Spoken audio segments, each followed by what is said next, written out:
शक्ति तुम्हारी सुख बड़ी है अवध बिहारी सुख बड़ी है अवध बिहारी भक्ति भाव से भक्ति भाव से मुझे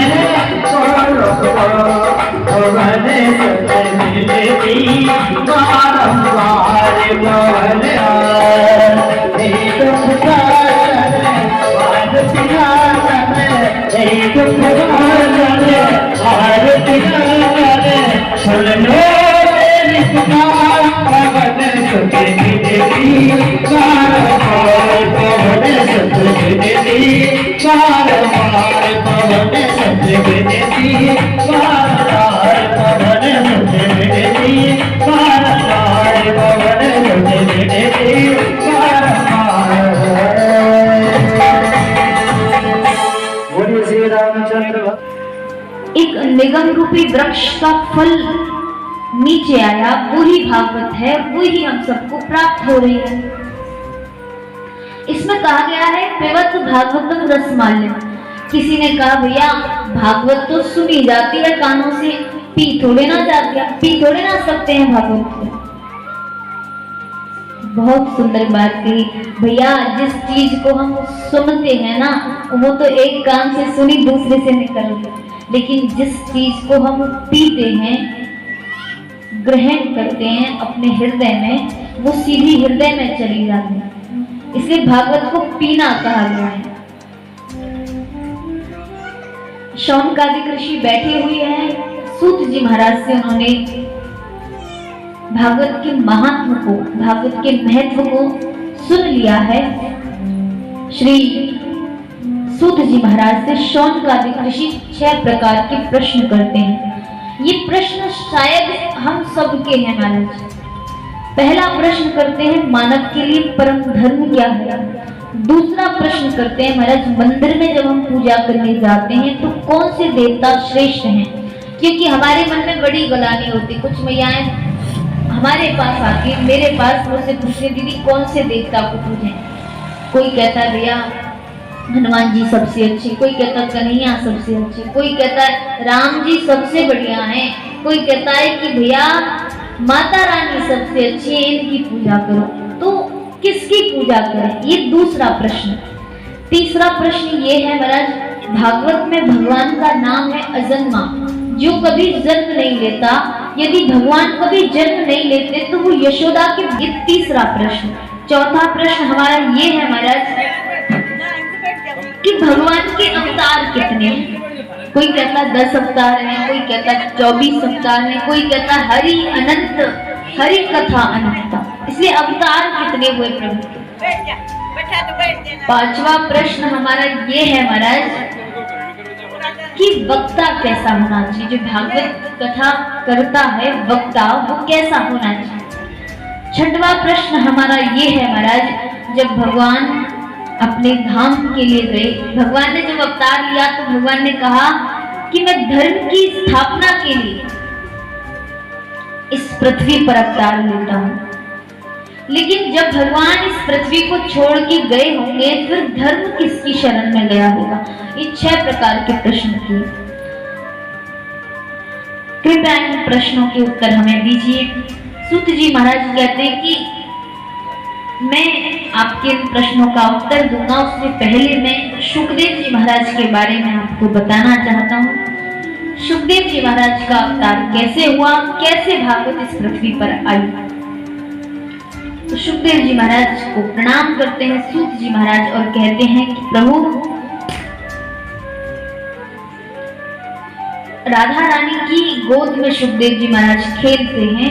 एक दिन राधा रानी ने कहा कि आप मृत्यु लोक में जाइए, और सुखदेव जी महाराज राधा रानी के कहने पर मृत्यु लोक में आए। एक पक्षिणी के गर्भ से उन्होंने जन्म लिया, अंडे के रूप में उनका प्रादुर्भाव हुआ कैलाश पर्वत पे। लेकिन बर्फीली हवाएं चलने लगी तो अंडा फूट गया। अब पक्षी और जो पक्षिणी थे वो उस अंडे को वहीं पड़ा छोड़ करके दूसरी जगह चली। अब कैलाश पर्वत पे भगवान शंकर रहते हैं, भोले बाबा वहां पे वास करते हैं। एक दिन नारद जी ने मन में सोचा, देखो लक्ष्मी नारायण का तो झगड़ा करा ही चुका हूँ, मेरे कारण ब्रह्मा जी और उनकी पत्नी में विवाद चल ही रहा है। नारद जी का काम ही है महाराज, बस इधर का उधर, उधर का इधर। आजकल लोग बात बात में भी कह देते हैं, देखो ये तो पक्का नारद है। नारद का काम क्या था? नारद जी की कहते हैं नारम ज्ञानम ददाति थी, नारद जो ज्ञान दे वो नारद है। नारद जी का एक बहुत विचित्र स्वभाव है।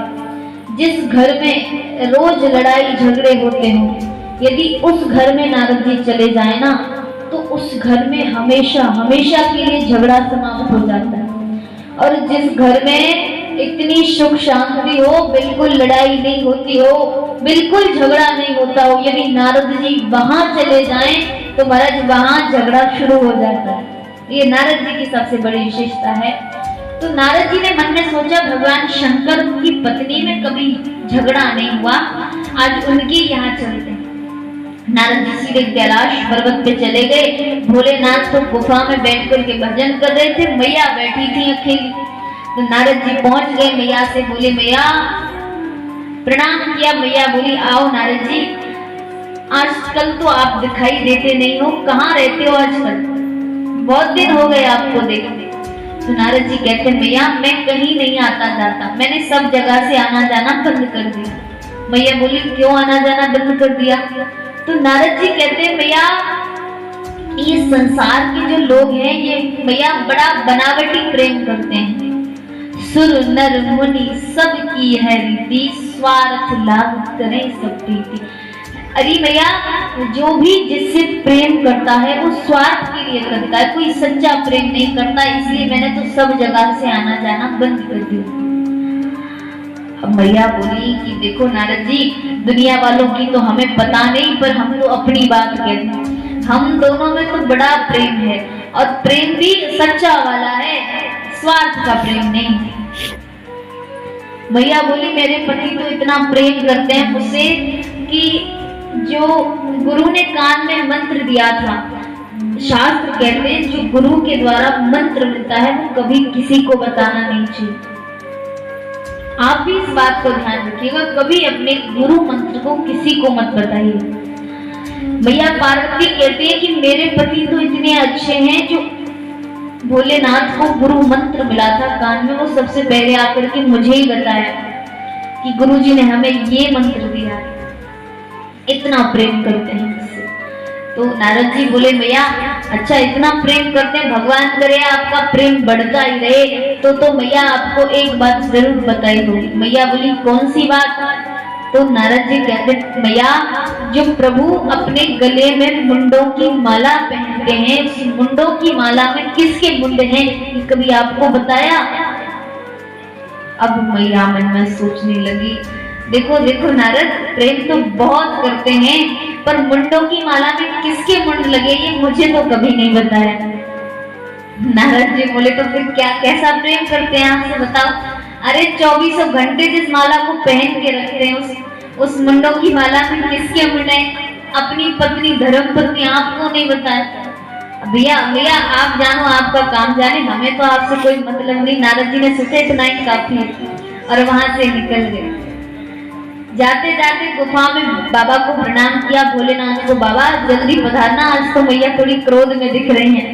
भोलेनाथ मन में सोचने लगे, जब आप पधारे हो हमारे घर तो कुछ ना कुछ तो गड़बड़ करके ही आए होंगे। इधर मैया को बड़ा क्रोध आया, मैया ने मलिन वस्त्र धारण कर लिए, कोप भवन में चली गई। आपको पता है पहले कोप भवन बनाते थे, जब हम लोग मकान बनवाते थे तो उसके साथ में एक कोप भवन होता था, अलग से कमरा होता था जिसके ऊपर लिखा होता था कोप भवन। यानी पत्नी रूठ गई और रूठ करके उसमें चली गई तो अगर पत्नी उसमें चली गई तो समझो लूट गई। कोप भवन होता था, आजकल कोई कोप भवन नहीं बनवा रहा। आजकल तो मैयाओं का हर जगह कोप भवन शुरू हो जाता है। रसोई में तो कोप भवन, किसी भी कमरे में तो कोप भवन। किसी ने हमसे पूछा कि कैसे पता लगाएं कि आज मैया कोप भवन में है। तो मैंने कहा प्रेम से उनसे थोड़ा पानी मांग लो, अगर पानी अच्छे से दे दिया तो समझो कोप भवन में नहीं है, और थोड़ा क्रोध में दिया, और जिस दिन घर में भूख हड़ताल हो, खाना नहीं बने, समझो उस दिन कोप भवन में। तो मैया कोप भवन में चली गई। भोलेनाथ आए, पूछा क्या बात है देवी। मैया बोली रहने दीजिए, अंदर से भी काले और ऊपर से भी काले। प्रभु बोले देखो ऊपर से मैं काला नहीं हूँ देवी, पहली बात तो मैं भस्म लगा के रखता हूँ इसलिए मैं काला दिखाई देता हूँ, नहीं तो कर्पूर गौरम करुणावतारम। भगवान तो कर्पूर गौर है एकदम। भगवान कहते हैं कि मैं ऊपर से काला नहीं हूँ। और देवी अंदर का काला वो होता है जो कपट करता है, और मैंने आपके साथ कोई कपट नहीं किया। मैया बोली 24 घंटे जिस माला को पहन के रखते हो उस माला में किसके मुंडे हैं, ये मुझे कभी बताया? तो वो बोले आपने कभी मौका ही नहीं दिया, लेकिन वास्तव में मैं आपसे कितना प्रेम करता हूँ इसका वास्तविक कोई प्रमाण है तो ये मुंडों की माला ही है। इस मुंडों की माला में किसी और के नहीं बल्कि आपके ही सिर लगे हैं। जब जब आप अपने जीवन में परिवर्तन लाती हो, अपने स्वरूप में परिवर्तन लाती हो, अपने चरित्र में परिवर्तन लाती हो, आपकी याद मुझे बनी रहे इसलिए आपके मुंडों को उठा करके अपनी माला में पिरो लेता हूँ। अब हम आपसे इतना प्रेम करते हैं कि देखो आपके मुंडों को पहन के 24 घंटे घूमते रहते हैं, और आप हमें कपटी कह रही हैं। मैया बोली फिर तो आप महाकपटी हो। अरे ऐसी कौन सी दवाई खा रखी है जो आप तो कभी मरते नहीं, मुझे ही बार बार मरना पड़ता है। तो भोलेनाथ कहते हैं अश्रु आ गए उनके नेत्रों में, कहने लगे देवी मैं एक अद्भुत कथामृत का पान मैंने किया है, मैंने श्रीमद् भागवत कथा का पान किया है, अमर कथा का पान किया है, इसलिए मेरी कभी मृत्यु नहीं हुई। मैया चरणों में गिर पड़ी, बोली प्रभु को भागवत मुझे भी पिला दीजिए, मुझे भी सुना दीजिए। ठीक है देवी, ऐसा कहकर कैलाश पर्वत की एक गुफा में बैठ गए, डमरू को बजाया, जितने पशु पक्षी थे सब वहां से चले गए। भोलेनाथ कथा सुनाने बैठ गए और देवी से कहा कि देवी हम जब भागवत सुनाते हैं तो आंखें बंद करके सुनाते हैं, अब आप कैसे सुन रही हो हमें कैसे पता चलेगा?